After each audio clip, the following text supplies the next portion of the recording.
Olá, boa noite para você. O Procon Natal realiza na semana que vem o feirão de renegociação de dívidas. A ação acontece em alusão ao mês do consumidor.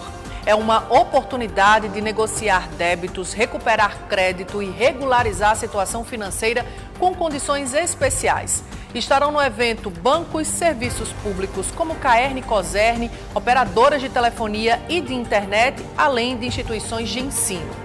É só acessar o portal G1RN e saber como participar. É nos próximos dias 16, 17 e 18 de março, na sede do Procon Natal, que fica na Cidade Alta. Mais informações no nosso portal e a qualquer momento na nossa programação. Um ótimo final de semana.